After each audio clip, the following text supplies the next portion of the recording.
Hello friends, आपका स्वागत है आपके यूट्यूब चैनल सैनिक एकेडमी पे। मैं नेहा मैम आज आपको घटना चक्र जो यूपी पुलिस री एग्ज़ाम के लिए नया घटना चक्र बना है उसका मैं पहला प्रैक्टिस सेट लेकर आई हूँ।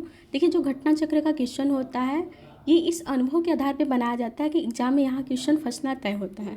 तो अगर आपको एग्ज़ाम में क्वेश्चन फंसाना है तो इस वीडियो के लास्ट तक ज़रूर बने रहेगा। आपके बहुत इंपॉर्टेंट क्वेश्चन है और सारे क्वेश्चन अच्छे से सॉल्व कराए जाएंगे, तो आप लोग वीडियो के लास्ट तक ज़रूर बने रहेगा। तो देखते हैं जो पहला क्वेश्चन है।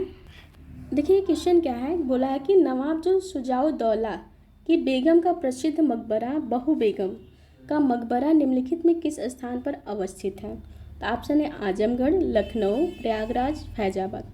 तो ये जानते रहिए जो नवाब शुजाउद्दौला की बेगम थी बहू बेगम का मकबरा ये कहाँ पे स्थित है। तो उत्तर प्रदेश के फैजाबाद में स्थित है। तो कहाँ पे स्थित है, फैजाबाद में स्थित है। फिर देखते हैं जो अगला क्वेश्चन है वो क्या है, इंपॉर्टेंट क्वेश्चन है कि निम्नलिखित राज्यों में से किससे उत्तर प्रदेश की सीमा नहीं लगती है। पहले तो जानते हैं कि उत्तर प्रदेश जो कितने राज्यों से सीमा लगाती है, 8 और एक केंद्र शासित प्रदेश दिल्ली। पूरे टोटल अगर पूछेगा तो कितने राज्यों के साथ सीमा लगाती है, 9 राज्यों के साथ सीमा लगाती है। फिर अगर बात करें किसके साथ नहीं लगाती हैं, तो आपका ऑप्शन है राजस्थान के साथ, पंजाब के साथ, हरियाणा के साथ, उपयुक्त में से कोई नहीं के साथ। तो ये जानते रहेगा आपके राजस्थान के साथ लगाती है, हरियाणा के साथ, लेकिन जो पंजाब है इसके साथ नहीं लगाती। तो इसका आंसर क्या हो जाएगा, बी हो जाएगा। फिर देखते हैं जो अगला क्वेश्चन है कि उत्तर प्रदेश में खरीफ फसल की बुआई होती है कब। तो जनवरी फरवरी के दौरान, अप्रैल मई के दौरान, जून जुलाई के दौरान, अक्टूबर दिसंबर। खरीफ फसल देखिए समझते रहेगा, जो खरीफ होते हैं वो आपके धान वाले सीजन में आते हैं। जो धान का सीज़न अभी चल रहा है, धान में जैसे बरसात के समय में जो बोए जाते हैं धान के सीज़न में, वो सब आपके खरीफ फसल आते हैं। तो आपको पता है जो खरीफ फसल है ये कब बोए जाते हैं, आपके जून जुलाई के दौरान, ठीक है। और अगर बात करें जो आपके रबी फसल होते हैं, रबी फसल इसमें आपके गेहूँ वगैरह, गेहूँ, चना, मटर वगैरह आते हैं। तो ये आपके कब बोए जाते हैं, अक्टूबर दिसंबर के दौरान बोए जाते हैं। तो इसका आंसर क्या हो जाएगा, सी हो जाएगा। और फिर देखिए आपके जो जूट होता है, कपास होता है, ये सब आप किस फसल में आते हैं, तो वो आते हैं किस फसल में, खरीफ की फसल में। फिर देखते हैं जो अगला क्वेश्चन है वो क्या है कि राजीव गांधी राष्ट्रीय विमानन विश्वविद्यालय उत्तर प्रदेश में कहाँ स्थित है। तो ऑप्शन है नोएडा, फुर्सतगंज में, आगरा में, वाराणसी में।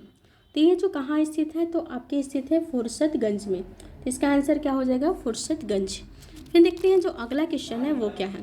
देखिए इसमें सम्मिलित करने के लिए दिया है कि निम्नलिखित युगों में से कौन सा युग्म सम्मिलित नहीं है। तो बोला है कि राजन शाह मिश्र ध्रुपद टप्पा से संबंधित है, ताज बेगम ठुमरी टप्पा से संबंधित है, बड़ी मैना ठुमरी टप्पा से संबंधित है, और फिर आपकी अंबाजित चतुर्वेदी ध्रुपद से। तो आपका देखिए जो पहला है वो आपका सही है, ताज बेगम ये ठुमरी टप्पा से संबंधित है। लेकिन जो बड़ी मैना है वो किससे संबंधित है, वो ठुमरी गायिका से संबंधित है। किससे संबंधित है, ठुमरी गायिका से। तो इसका आंसर क्या हो जाएगा, सी हो जाएगा। बाकी आपके तीनों सही हुए हैं। फिर देखते हैं जो अगला क्वेश्चन है वो क्या है। बोला है कि निम्नलिखित में से कौन सा युग्म सम्मिलित नहीं है, जो संस्थान है और किस स्थान पे है। तो बोला है जो भारत सब्जी अनुसंधान संस्थान है, बहुत इंपॉर्टेंट क्वेश्चन है, एग्जाम में बहुत बार पूछा है। तो ये कहाँ पे, वाराणसी। तो ये आपका सही है। तो बोला है केंद्रीय उपोष्ण उद्यान अनुसंधान संस्थान, क्या ये श्रीनगर में है, या फिर भारतीय गन्ना अनुसंधान लखनऊ में है, भारतीय दलहन अनुसंधान ये आपके कानपुर में। तो आपका देखिए दलहन आपके कानपुर में है, गन्ना अनुसंधान लखनऊ में है, लेकिन जो केंद्रीय उपोष्ण उद्यान है ये आपके श्रीनगर में नहीं है। तो आपका इस अकॉर्डिंग ये आंसर सही हो जाएगा। लेकिन ये है कहाँ, ये आप लोग भी पूछेंगे कहाँ पे है। तो ये आपके है लखनऊ में। कहाँ पे है, लखनऊ में है। तो आपका जानते रहेगा केंद्रीय उपोष्ण उद्यान अनुसंधान संस्थान कहाँ पे है, लखनऊ में। फिर देखते हैं जो अगला क्वेश्चन क्या है कि 18वीं जो लोकसभा के लिए चुनाव में भाजपा के नेतृत्व वाले एनडीए के गठबंधन ने कुल कितने सीट जीतकर पूर्ण बहुमत हासिल की। पहले तो जानते रहेगा जो 18वीं लोकसभा हुई, इसमें जो उस लोकसभा के अध्यक्ष कौन बने, आपके ओम बिरला बने, वो भी दूसरी बार बने। कौन बने, ओम बिरला। लेकिन बोला है कि जो एनडीए ने कुल कितने सीट हासिल किए, तो ऑप्शन है 292, 294, 293, 96। तो इसका आंसर क्या हो जाएगा, 292 हो जाएगा। देखिए आपको क्वेश्चन को रटना नहीं है, बस समझना है। समझेंगे तो क्वेश्चन आप एग्जाम में बहुत अच्छे से कर लेंगे, और रटेंगे तो गलती करके आएंगे। तो इसको क्वेश्चन को समझिए अगर वीडियो अगर जल्दी हो रहा है तो उसको 2 बार वीडियो देखिए, लेकिन क्वेश्चन को अच्छे से समझ लीजिए। फिर देखते हैं अगला क्वेश्चन क्या है कि हाल में ही किस देश ने वर्ष 2024-26 के लिए कोलंबो प्रक्रिया की अध्यक्षता ग्रहण की? तो ऑप्शन आपका क्या है? चीन है, बांग्लादेश है, भारत है, थाईलैंड। तो ये कौन सा देश किया? तो अपना भारत देश ने किया। तो आपका आंसर क्या हो जाएगा? भारत। फिर देखते हैं अगले नंबर 9 नंबर का क्वेश्चन कि 5 जून 2024 को किसने एक पेड़ माँ के नाम अभियान शुभारंभ किया? देखिए, जो पहली बात तो जानते रहिए, 5 जून को क्या मनाया जाता है? पर्यावरण दिवस। कौन सा दिवस मनाया जाता है? पर्यावरण दिवस। और ये जो एक पेड़ माँ के नाम के अभियान किसने शुरू किया? तो इसका जो आंसर हो जाएगा वो क्या हो जाएगा? ऑप्शन है द्रौपदी मुर्मू, भूपेंद्र यादव, जगदीप धनखड़, नरेंद्र मोदी। तो ये किसने शुरू किया? आपके नरेंद्र मोदी ने शुरू किया। फिर देखते हैं जो अगला क्वेश्चन है वो क्या है कि हाल ही में किस देश ने आधिकारिक तौर पर अपनी अंतरिक्ष एजेंसी लॉन्च की? तो इसका जो आंसर हो जाएगा वो क्या है? ब्राज़ील है, दक्षिण कोरिया, उत्तर कोरिया, केन्या। देखिए, करेंट्स के अफेयर्स के क्वेश्चन है, लेकिन ये आपके ट्रेंडिंग क्वेश्चन है, इंपॉर्टेंट क्वेश्चन है। तो ये किसने लॉन्च किया? तो आपके दक्षिण कोरिया ने लॉन्च किया। फिर देखते हैं अगला क्वेश्चन क्या है कि जो 11 मई 2024 को किस भारतीय प्रौद्योगिकी संस्थान IIT के परिसर में DRDO उद्योग अकादमी उत्कृष्टता केंद्र की स्थापना की गई? तो ऑप्शन है IIT Roorkee, IIT Delhi, IIT Kanpur, IIT रोपड़। तो इसका आंसर क्या हो जाएगा? IIT कानपुर में किया गया है। DRDO उद्योग अकादमी केंद्र की स्थापना की गई। फिर देखते हैं जो अगले नंबर का क्वेश्चन है कि मई 2024 में स्वास्थ्य और परिवार कल्याण मंत्रालय ने भारत सरकार ने किस खिलाड़ी को तंबाकू नियंत्रण के लिए ब्रांड एम्बेसडर नियुक्त किया? पहले जानते रहिएगा तंबाकू नियंत्रण मतलब तंबाकू दिवस कब मनाया जाता है? तो ये आपके मनाए जाते हैं 31 मई को। कब? 31 मई को। और इसे ब्रांड एम्बेसडर किसे चुना गया? तो ऑप्शन है PV सिंधु, साइना नेहवाल, सचिन तेंदुलकर, रोहित शर्मा। तो ये किसे चुना गया? तो आपको चुना गया किसको? PV सिंधु को चुना गया। फिर देखते हैं अगले नंबर का क्वेश्चन वो क्या है कि भूकंप की तीव्रता किस उपकरण द्वारा मापी जाती है? ऑप्शन है पॉलीग्राफ, हाइड्रोमीटर, बैरोमीटर, सिस्मोग्राफ। तो आपको पता है कि भूकंप की तीव्रता किस उपकरण से मापी जाती है? सिस्मोग्राफ से। और जो बैरोमीटर है इससे क्या मापा जाता है? वायुमंडलीय दाब। क्या मापा जाता है? वायुमंडलीय दाब। और फिर आपका जो हाइड्रोमीटर है इससे क्या मतलब जो हाइड्रोमीटर है उससे क्या मापा जाता है आपका? तो ये जो आपका हाइड्रोमीटर है ये क्या मापता है? द्रव का अपेक्षित घनत्व। क्या? द्रव का अपेक्षित घनत्व, द्रव का घनत्व। ठीक है। और फिर जो पॉलीग्राफ है ये पॉलीग्राफ आपके हृदय ताप या श्वसन की दर के लिए प्रयोग किया जाता है। इसे झूठ मशीन के रूप में भी जानते हैं। फिर देखते हैं जो अगला क्वेश्चन है वो क्या है कि PC कल्चर से तात्पर्य है रेशम पालन से आपके टमाटर खेती, भेड़ पालन, मत्स्य पालन। तो इसका जो PC कल्चर इंपॉर्टेंट क्वेश्चन है हमेशा पूछता है। तो यह संबंधित है किससे? मत्स्य पालन। और इसे नीली क्रांति के रूप में भी जानते हैं। किसके क्रांति के रूप में? नीली क्रांति के रूप में भी जानते हैं। और जो रेशम पालन है ये किससे संबंधित है? ये है आपके सेरीकल्चर से। किससे संबंधित है? सेरीकल्चर से। ठीक है। फिर देखिए अगर आपके क्वेश्चन में अगर पूछते स्वर्ण रेशा क्रांति, स्वर्ण रेशा क्रांति, स्वर्ण रेशा क्रांति की बात करें तो ये आपकी किससे संबंधित है? जूट से। और रजत रेशा क्रांति की बात करें, रजत रेशा की बात करें तो ये किससे संबंधित है? कपास से। और फिर अगर सिर्फ रजत क्रांति पूछ दें तो ये किससे संबंधित है? अंडा से। ठीक है। तो ये क्वेश्चन आपके इम्पोर्टेंट है। फिर देखते हैं अगला क्वेश्चन क्या है कि ब्रिटिश ईस्ट इंडिया कंपनी द्वारा हिंदू विधवा पुनर्विवाह अधिनियम किस वर्ष पारित किया गया? तो ऑप्शन है 1829, 1856, 1853, 1858। इसका आंसर क्या हो जाएगा? 1856। ये किसके सहयोग से पारित किया गया? ईश्वर चंद्र विद्यासागर। ईश्वर चंद्र विद्यासागर। ठीक है। अगर इसकी बात करें उस टाइम जो गवर्नर जनरल थे, उस टाइम गवर्नर जनरल कौन थे? तो आपके कौन थे? आपके थे कैनिंग। कौन थे? कैनिंग थे। फिर अगर बात करें सती प्रथा, जो सती प्रथा का कब अंत किया गया था? तो ये किया गया था 1829 में। और किसके सहयोग से? राजा राम मोहन राय के सहयोग से। और उस टाइम जो गवर्नर जनरल थे कौन? बेंटिंग। कौन थे? बेंटिंग थे। तो आपका आंसर क्या हो जाएगा, बी सही हो जाएगा। फिर देखते हैं अगला क्वेश्चन क्या है कि ब्रिटिश संसद के कौन से अधिनियम ने कलकत्ता सर्वोच्च न्यायालय की स्थापना करने की व्यवस्था की। तो आपका 1861 परिषद अधिनियम, 1813 चार्टर एक्ट अधिनियम, 1773 विनियम अधिनियम regulatory act, 1784 east India act. तो आपका जो इसका आंसर हो जाएगा वो क्या हो जाएगा, 1773। फिर देखते हैं जो अगला क्वेश्चन है कि रियाल किसकी मुद्रा है। तो ऑप्शन है सऊदी अरब, अफगानिस्तान, बांग्लादेश, मलेशिया। तो इसका जो आंसर आपको पता है कि रियाल की किसका मुद्रा है, तो सऊदी अरब की। और सऊदी अरब की राजधानी पूछे तो वो क्या है, रियाद। फिर देखिए आपका मलेशिया, जो मलेशिया है, मलेशिया की जो मुद्रा कह दें तो उसकी मुद्रा है रिंगिट। क्या है, रिंगिट। और बांग्लादेश का आप लोग को पता है क्या है, टका। ये आपके अगली बार एग्जाम में पूछा था। और अफ़गानिस्तान का बात कहें तो अफ़गानिस्तान का है अफ़गानी, जो मुद्रा है वो क्या है, अफ़गानी। और अफ़गानिस्तान की राजधानी क्या है, बांग्लादेश, सॉरी, अफ़गानिस्तान की राजधानी आपका क्या है, काबुल। और बांग्लादेश का आपका क्या है, ढाका। और मलेशिया का क्या है, कुआलालंपुर। फिर देखते हैं अगला क्वेश्चन क्या है। अगला क्वेश्चन है कि बैंकिंग निम्नलिखित में से किस क्षेत्र का सेक्टर का उदाहरण है। पहले तो जानते रहेगा जो बैंकिंग आता है ये किस क्षेत्र में आता है। तो बैंकिंग होता है वो सेवा क्षेत्र का है। तो जो सेवा क्षेत्र होते हैं वो किस क्षेत्र से संबंधित होते हैं, तृतीयक क्षेत्र से। जो प्राथमिक क्षेत्र होते हैं उसमें क्या आते हैं, कृषि आते हैं, कृषि से संबंधित सब आते हैं। और द्वितीयक क्षेत्र में क्या आते हैं, व्यापार से संबंधित आते हैं। और सेवा क्षेत्र आपके किस में आते हैं, तृतीयक क्षेत्र में। तो इसका आंसर क्या हो जाएगा, सी हो जाएगा। फिर देखते हैं जो अगला क्वेश्चन है कि निम्नलिखित में से कौन सा यूनेस्को विश्व धरोहर स्थल है जो तमिलनाडु में स्थित है। तो आपको पता है कि अजंता की गुफाएं कहाँ है, महाराष्ट्र में है। फिर हम्पी की स्मारकों का समूह कहाँ है, कोराड का सूर्य मंदिर कहाँ पे है, महाबलीपुरम का। तो आपका देखिए सिंपल सा है कि महाबलीपुरम जो है वो कहाँ पे है, आपका कहाँ पे है, तमिलनाडु में। तो इसका आंसर क्या हो जाएगा, डी हो जाएगा। कोराड का सूर्य मंदिर कहाँ पे है, जो उड़ीसा में है, किसके द्वारा बनाया गया था, नरसिंह वर्मन द्वारा बनाया गया था, जिसे ब्लैक पैगोडा के नाम से भी जानते हैं। और फिर आपका जो हम्पी के स्मारकों का सम्मुख है, तो ये आपका कहाँ पे है, आपका कर्नाटक में। कहाँ पे है, कर्नाटक में।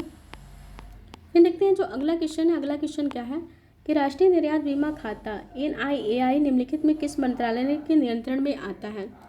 तो आपका जो ऑप्शन है क्या, वाणिज्य उद्योग मंत्रालय, गृह मंत्रालय, विद्युत मंत्रालय और वित्त मंत्रालय।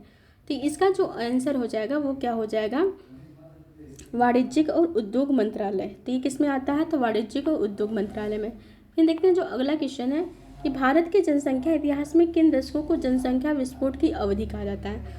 तो आपका जानते रहेगा जो किस में आपकी जनसंख्या वृद्धि अधिक हुई। तो आपका 1921 के 51 में, 1981 में, 1901 में, 1951 से 81 में। तो जो जनसंख्या विस्फोट हुई तो वो किस में हुई, 1951 से 1981 में। अगर बात करें जो आपके भारत में जनसंख्या गणना प्रारंभ हुई थी, जनगणना, वो कब प्रारंभ हुई, 1972 में। और फिर जो नियमित, सॉरी ये आपका नहीं होगा, आपका होगा क्या, 1872 में। और नियमित जनगणना की बात करें तो हुआ था 1881 में, किसके कालकाल में, रिपन के कार्यकाल में।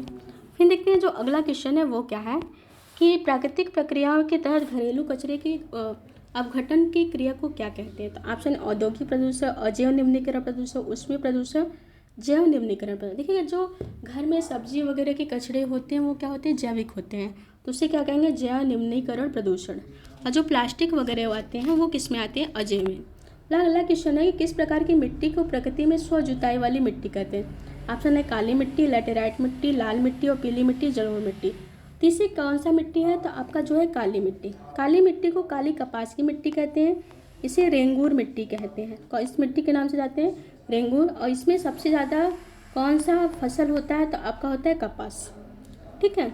जो आपके लैटेराइट मिट्टी होते हैं वो इलायची उत्पादन के लिए बहुत प्रमुख है। इन जलोढ़ मिट्टी आपके उत्तर प्रदेश के क्षेत्र में पाई जाती है, जो आपके धान वगैरह के उत्पादन में इम्पॉर्टेंट है।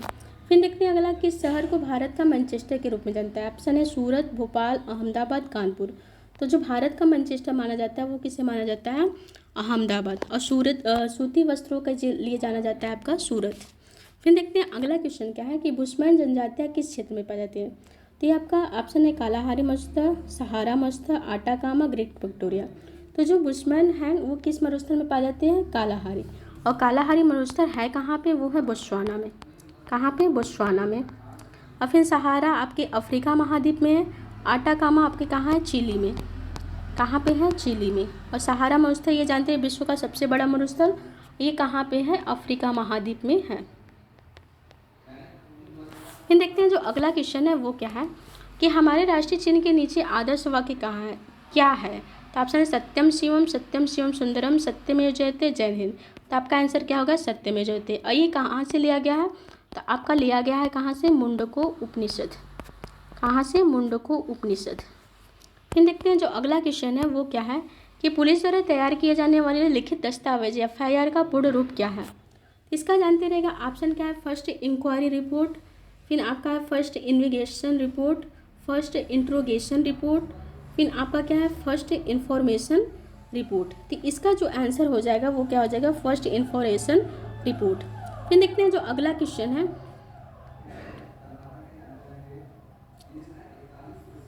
जो अगला क्वेश्चन है वो क्या है कि फेसबुक की निम्नलिखित में से किस विशेषता को पूर्वानुमान बाजार प्रेडिक्शन मार्केट कहते हैं? तो आपका ऑप्शन क्या है कि टाइमलाइन, स्क्रैबल, फोरकास्ट, न्यूज़फीड। तो इसका आंसर क्या हो जाएगा? फोरकास्ट हो जाएगा। फिर देखते हैं जो आपका अगला क्वेश्चन है वो क्या है कि CERT का पूर्ण रूप क्या है? Computer education research team, central emergency response team, combined emergency response talks, computer emergency response team. तो इसका आंसर क्या हो जाएगा? Computer emergency response team. फिर देखते हैं अगला जो क्वेश्चन है वो क्या है कि पहले देसी भारतीय मुख्य फिल्म राजा हरिश्चंद्र के निर्देशक कौन है? तो आपका है अमर्त्य सेन, दादा साहब फाल्के, आदेश ईरानी, एन चित्र है। इसका आंसर क्या हो जाएगा? दादा साहब फाल्के हो जाएंगे। और सबसे पहले अगर सबसे पहले फिल्म की बात करें तो आया था आपका आलम आरा। फिर देखते हैं जो अगला क्वेश्चन है वो क्या है। अगले क्वेश्चन की बात करें कि विश्व मधुमेह दिवस कब मनाया जाता है? ऑप्शन है 14 नवंबर, 14 फरवरी, 14 सितंबर, 14 मई। तो इसका याद करने के लिए याद करिए जैसे बच्चे मिठाई खाते हैं मधुमेह होता है, तो आपका 14 नवंबर। और 14 नवंबर को मनाया क्या जाता है? बाल दिवस। फिर देखते हैं जो अगला क्वेश्चन क्या है, उत्तर प्रदेश में जमींदारी विनाश और भूमि व्यवस्था अधिनियम निम्नलिखित में किस वर्ष पारित किया गया? तो ऑप्शन क्या है आपका 1948, 60, 1950, 1975। तो इसका आंसर क्या हो जाएगा? 1950 हो जाएगा। फिर देखते हैं जो अगला क्वेश्चन है कि भूमि अधिग्रहण पुनर्निवास पुनर्स्थापना अधिनियम में उचित मुआवजा और पारदर्शिता का अधिकार किस अधिनियम द्वारा पारित किया गया? तो ये जो किस अधिनियम द्वारा पारित किया गया? तो ऑप्शन है 2016, 2015, 2014, 2013। तो इसका आंसर क्या हो जाएगा? 2013। फिर देखते हैं जो अगला क्वेश्चन है वो क्या है कि आतंकवाद से निपटने के लिए पुलिस से बनी नवीन इकाई ATS किस विस्फोटक से होने की सूचना का दस्ता भेजा गया? इंपॉर्टेंट क्वेश्चन है। तो ऑप्शन है बम निरोधक दस्ता, होमगार्ड, विद्युत विज्ञान प्रयोगशाला कर्मी, उक्त में से कोई नहीं। तो इसका आंसर क्या हो जाएगा? बम निरोधक दस्ता। फिर अगला क्वेश्चन क्या है कि एक प्रकार का साइबर अपराध है जिसमें बहुत अधिक संख्या में उपयोगकर्ता को अवांछित ठोक संदेश अंधाधुंध भेजे जाते हैं, ये क्या कहलाते हैं? तो ऑप्शन है साइबर स्कॉटिंग, साहित्यिक चोरी, प्लेजरिज्म, जालसाजी, फिशिंग, अपसंदेशन, स्पैमिंग। तो इसका आंसर क्या हो जाएगा? स्पैमिंग।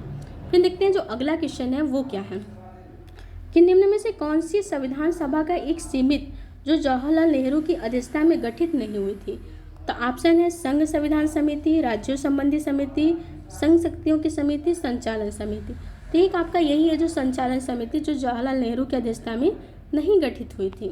फिर देखते हैं जो अगला क्वेश्चन क्या है कि धर्म, मूल, वंश, जाति, लिंग या जन्म के स्थान पर विभेद का प्रतिषेध संविधान के किस अनुच्छेद में दिया गया है? तो ऑप्शन अनुच्छेद 12, अनुच्छेद 14, 13, 15। तो इसका आंसर क्या हो जाएगा? 15। जो अनुच्छेद 14 है इसमें समानता का अधिकार, समता का अधिकार दिया गया है। फिर देखते हैं जो अगले नंबर का क्वेश्चन है 38 नंबर का कि भारत के संविधान के किस अनुच्छेद 243 में जो किससे संबंधित है? जो अनुच्छेद 243 है ये किससे संबंधित है? तो ऑप्शन है कर प्रणाली, पंचायती राज प्रणाली, केंद्र राज्य उपबंध, उपयुक्त में से कोई नहीं। तो ये किससे संबंधित है? पंचायती राज प्रणाली। और पंचायती राज कहे तो भाग किस में है? तो भाग आपके हैं 9 में। ठीक है। अगर अनुसूची की बात करें तो अनुसूची आपके 11 में है। फिर देखते हैं अगला क्वेश्चन। अगला देखिए यहाँ से आता है आपका हिंदी का क्वेश्चन कि घड़ा का तत्सम क्या है, तो आपका है घट, घोटक, घटा, घड़ा। हम देखेंगे तो पहले घोटक लगा देंगे, लेकिन जो घोटक होता है वो किसका होता है, घोड़ा का होता है। लेकिन घड़ा का कहे तो घड़ा का तत्सम रूप क्या है, घट है। फिर देखते हैं जो अगला क्वेश्चन क्या है कि अंगोछा किसका तद्भव शब्द है, तो ऑप्शन है अंगपोछा, अंत्र, अंगरखा, अग्रहायण। तो जो अंगोछा है इसका तद्भव क्या है, अंगप्रोच्छा। क्या है, अंगप्रोच्छा। जो अंत्र है, अंत्र का जो तद्भव होता है आत। अंगरखा का तत्सम शब्द क्या होता है, अंगरक्षक। क्या होता है, अंगरक्षक। फिर देखते हैं जो अगला क्वेश्चन है वो क्या है कि हिंदी भाषा का आरंभ किस काल से हुआ था। तो हिंदी भाषा का जो आरंभ हुआ था, ऑप्शन है 1500 ईस्वी, 1000 ईस्वी, 1800 ईस्वी, 500 ईस्वी। तो ये आरंभ हुआ था 1000 ईस्वी से। फिर देखते हैं जो अगला क्वेश्चन क्या है कि इनमें से किस राज्य में सबसे पहले देवनागरी लिपि का प्रयोग हुआ। ऑप्शन है गुजरात, राजस्थान, महाराष्ट्र, उत्तर प्रदेश। तो इसका जो आंसर हो जाएगा वो क्या हो जाएगा, गुजरात हो जाएगा। फिर देखते हैं अगला क्वेश्चन क्या है कि हिंदी साहित्य के प्रथम कालखंड में बीजोपन काल के नाम से किसे जाना जाता है। तो हिंदी साहित्य का जो प्रथम काल है बीजोपन काल किसने कहा था, तो महावीर प्रसाद द्विवेदी ने कहा था। जो मिश्र बंधु थे इसे क्या कहते हैं, प्रारंभिक काल। क्या कहते हैं, प्रारंभिक काल। और फिर इसके पहले जो राहुल सांकृत्यायन है, जो राहुल सांकृत्यायन है उसे कहते हैं सिद्ध सामंत काल। क्या कहते हैं, सिद्ध सामंत काल। और प्रारंभ काल को आदि काल कहा थे हजारी प्रसाद द्विवेदी। कौन कहते हैं, हजारी प्रसाद द्विवेदी। ठीक है, तो ये सब जानते रहिएगा। फिर देखते हैं अगला क्वेश्चन क्या है। अगला, दिए गए विकल्पों में किल्मिस, किल्मिस का समानार्थी क्या है। किल्मिस का अर्थ होता है पाप का घड़ा। ऑप्शन है विषैला, भयंकर, पाप, महाविष। तो इसका आंसर हो जाएगा क्या, पाप हो जाएगा। फिर देखते हैं अगला क्वेश्चन क्या है कि महान का विपरीत शब्द क्या है। तो महान को आपको पता है जो महान हो तो इसका क्या हो जाएगा, वीर, धीर, तुच्छ, सज्जन। तो इसका क्या हो जाएगा, तुच्छ। सज्जन का होता है दुर्जन। फिर धीर का आपका जैसे कमजोर होता है, वीर का वही आपका। फिर आपका देखते हैं अगला क्वेश्चन है कि कौन सा विहंग शब्द का अर्थ नहीं है। तो ऑप्शन है विमान, विलास, बादल, पक्षी। तो जो विहंग का अर्थ होता है विमान भी होता है, बादल भी होता है, पक्षी, लेकिन जो होता है विलास, विलास होता है खुशी का। फिर देखते हैं अगला क्वेश्चन क्या है कि दिए गए विकल्पों में कृतज्ञ का अर्थ दर्शाता है। देखिए कृतज्ञ और कृतज्ञ, जो कृतज्ञ होता है वो किए गए उपकारों को मानता है, कृतज्ञ होता है जो किए गए उपकारों को न मानता है। बोला किसी का धन, एहसानमंद, एहसान फारमोश। तो जो एहसान फारमोश हो जाएगा वो कृतज्ञ का अर्थ होगा, और एहसानमंद किसका हो जाएगा, कृतज्ञ का अर्थ हो जाएगा। फिर देखते हैं जो अगला क्वेश्चन है। देखिए यहाँ से आपके बहुत इंपॉर्टेंट क्वेश्चन मिलते हैं। अगर आपको वीडियो अच्छे लगे तो लाइक करेगा, शेयर करेगा। और हिंदी का अगर आपको कोई भी टॉपिक पढ़ना है तो हमारे चैनल पे चले जाइए प्लेलिस्ट में, वहाँ पे आपके हर टॉपिक के वीडियो बनाए गए हैं। वहाँ से अगर आपको कोई भी टॉपिक लेना है तो सर्च करके वहाँ से ले लीजिएगा। फिर देखते हैं जो अगला क्वेश्चन क्या है कि दिए गए विकल्पों में शुद्ध वाक्य क्या है। बोला है मोरों के पंख सुंदर होते हैं, यहाँ पे मोर होंगे नहीं, मोर के पंख सुंदर होते हैं, मोर का पंख सुंदर होता है। फिर बोला है मोरों के पंख सुंदर होते हैं। इसमें जो आंसर हो जाएगा वो क्या हो जाएगा, मोर का पंख क्या होता है, सुंदर होता है।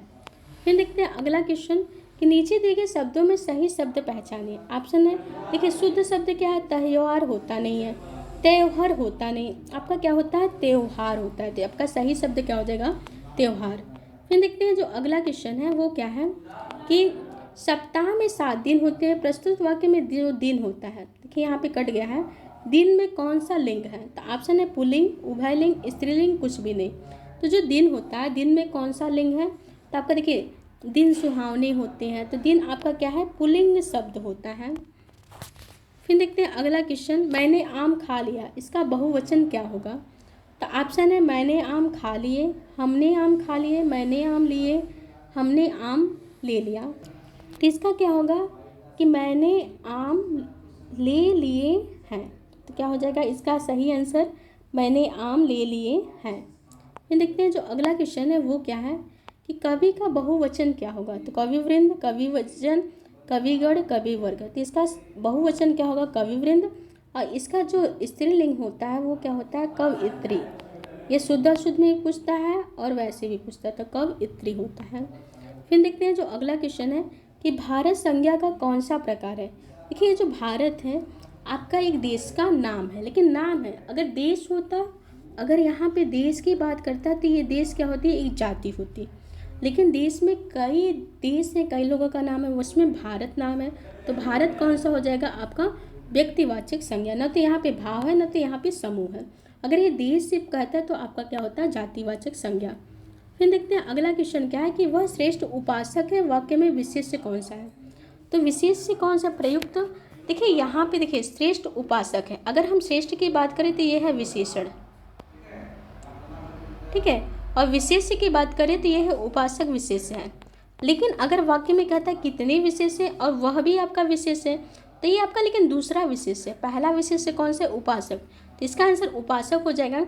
लेकिन दूसरा अगर पूछता है इसमें कितने विशेष है, तो आपके कितने विशेष है, 2 विशेष है। यहाँ पे वह भी विशेष है, लेकिन आपका जो प्रयुक्त जो मुख्य विशेष है वो कौन सा है, उपासक, और आपका आंसर उपासक ही होगा।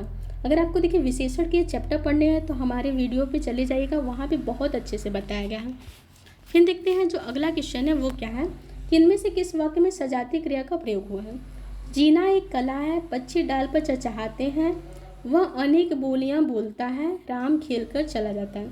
तो सजाती क्रिया होती है, मतलब एक ही कर्म और क्रिया एक ही जाति की हो। तो देखिए वह अनेक बोलियां बोलता है, बोलना, बोली और बोलना, ये क्या है, एक ही जाति का। तो इसका आंसर क्या हो जाएगा, सी हो जाएगा। फिर देखते हैं जो अगला क्वेश्चन है कि वह कविता गायन करती, इस वाक्य में क्रिया का किस रूप का, मतलब किस काल का बोध है। यहाँ पे किस काल का पूछा है, तो ऑप्शन है सामान्य बोध। देखिए यहाँ करती है, ता है ती है होता, तो आपका ता है ती है, तो वो क्या हो जाएगा, सामान्य वर्तमान। यहाँ पे अपूर्ण वर्तमान, यह कहता है गायन कर रही है, अगर रही है आ जाता तो यहाँ पे क्या होता, अपूर्ण वर्तमान, ठीक है। और गायन की तो यहाँ पे होता सामान्य भूत, अगर गायन करती होंगी तो यहाँ पे आपका होता है सामान्य भविष्य। फिर देखते हैं जो अगला क्वेश्चन है कि वाच्य कितने प्रकार के होते हैं। तो 4, 3, 2, 5। तो आपके वाच्य होते हैं 3 प्रकार के, कर्तृवाच्य, कर्मवाच्य और भाववाच्य। फिर देखते हैं अगला क्वेश्चन है कि 2 शब्दों वाक्यांशों तथा वाक्यों के परस्पर मिलने वाले अव्यय को क्या कहते हैं। तो आपका संबंध बोधक अव्यय, विस्मयादि बोधक, समुच्चय बोधक, इनमें से कौन है। तो ये आपका है समुच्चय बोधक अव्यय, जो कि, अथवा, किंतु से जुड़े होते हैं। फिर देखते हैं अगला जो क्वेश्चन है वो क्या है कि इनमें से उपसर्ग सहित शब्द कौन सा है। तो प्रयोग है, ममता है, प्रतिमा है, प्रस्ताव। आप लोग क्वेश्चन देखेंगे तो ममता लगाएंगे, लेकिन ये क्या है, गलत है। देखिए जो प्रयोग है, में प्रयोग में मूल शब्द क्या है, योग है, और प्रतिमा में क्या तीमा है, तीमा आपका मूल शब्द नहीं, प्रस्ताव का स्ताव है। तो आपके तीनों में क्या है, उपसर्ग नहीं है, लेकिन उपसर्ग किसमें, ए में। तो आपका आंसर क्या सही हो जाएगा, ए सही हो जाएगा। फिर देखते हैं जो अगला क्वेश्चन है कि गाड़ी वाला शब्द में कौन सा प्रत्यय है। तो आपका इसमें मूल शब्द क्या है, गाड़ी, और प्रत्यय क्या है आपका, वाला। तो इसका आंसर क्या हो जाएगा, बी हो जाएगा। और देखिए चंद्रोदय में कौन सी संधि है।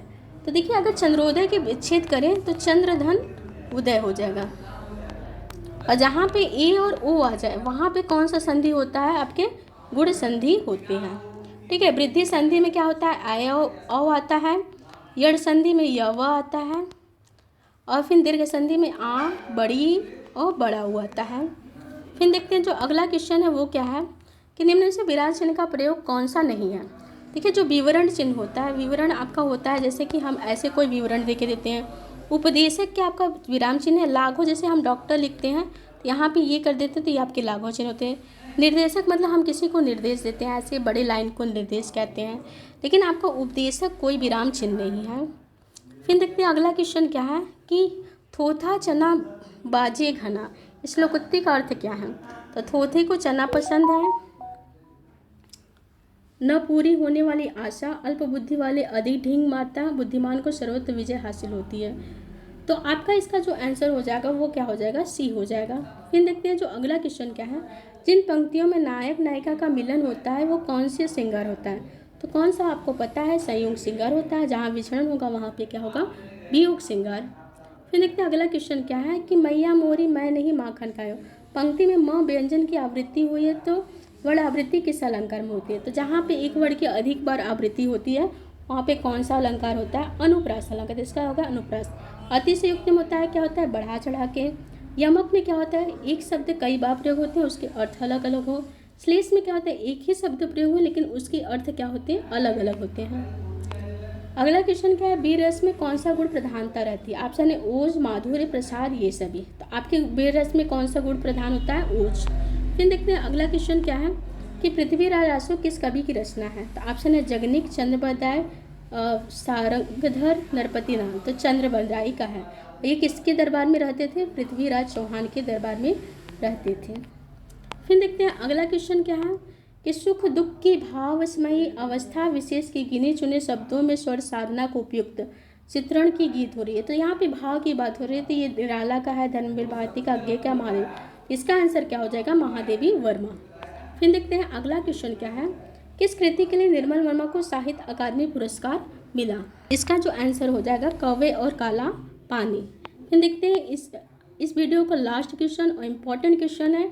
यहीं पे आपका वीडियो समाप्त होता है। आप लोग को वीडियो कैसा लगा कमेंट करके ज़रूर बताइएगा और फिर वीडियो को लाइक करिएगा, सब्सक्राइब करिएगा। ठीक है, क्या है कि भारतीय भाषा परिषद कहाँ पे स्थित है? तो कोलकाता, नई दिल्ली, वाराणसी, मैसूर। तो ये जो भाषा परिषद है ये आपके कहाँ पे स्थित है? तो आपके हैं कोलकाता में स्थित। इसका आंसर क्या हो जाएगा? ए। यहीं पे आपके लास्ट वीडियो ख़त्म होते हैं, जो क्वेश्चन होता है। और आपको अगर हिंदी के वीडियो कोई भी टॉपिक से अगर वीडियो देखना है, कोई भी टॉपिक अगर आपको पढ़ना है, तो हमारे डिस्क्रिप्शन या फिर प्लेलिस्ट में चले जाएगा। वहाँ पे सारे चैप्टर से वीडियो बने हुए हैं, आप लोग ज़रूर देख लीजिएगा। धन्यवाद।